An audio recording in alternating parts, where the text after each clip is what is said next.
আবারও বিপিএল এর প্লে অফে নামলো সাবেক চ্যাম্পিয়ন রংপুর রাইডার্সের যাত্রা। এলিমিনেটর ম্যাচে সোহানদের পাত্তা না দিয়ে 9 উইকেটের বড় জয় তুলে দ্বিতীয় কোয়ালিফায়ারে পা রাখল মিরাজের খুলনা টাইগার্স। টস জিতে আগে ব্যাট করে নাসুমদের বোলিং তোপে মাত্র 85 রানে গুটিয়ে যায় রংপুর। জবাবে 58 বল হাতে রেখে তা টপকে যায় Khulna. Top class from Nasum Ahmed. Oh now!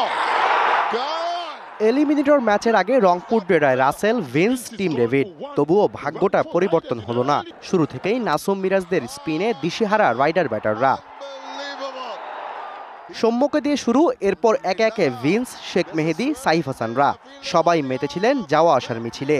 পাওয়ার প্লের আগেই সাজঘরে 5 ব্যাটার।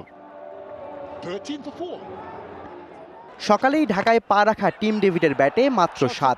একই অবস্থা রাসেলের, তার নামের পাশে 4 রান।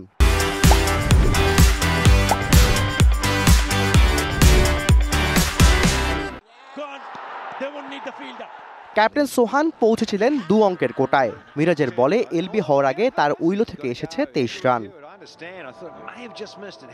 52 রানে 9 উইকেট হারানো রংপুর শেষ উইকেটে যোগ করেছে 33। বোলার আকিব জাভেদ হয়ে গেলেন পুরোদস্তুর ব্যাটার। শেষ পর্যন্ত এই পাকিস্তানির 18 বলে 32-এ স্কোরবোর্ডে 85 রান তুলতে পেরেছে রংপুর। ছোট লক্ষ্যে এদিন ব্যাট হাতে রাঙাতে পারেননি মিরাজ। আকিব জাভেদের বলে ফিরেছেন বোল্ড হয়ে। তবে এরপর আর কোনো বিপদ ঘটেনি খুলনার। নাইম শেখ আর অ্যালেক্স রস দুজনে ব্যাট করে গেছেন চেনা ছন্দে।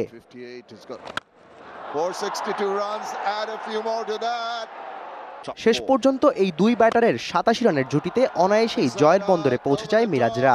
রংপুরের বিদায় ঘণ্টা বাজিয়ে দ্বিতীয় কোয়ালিফায়ারে পা রাখে Khulna Tigers. Shahriar Hossain, DBC news desk.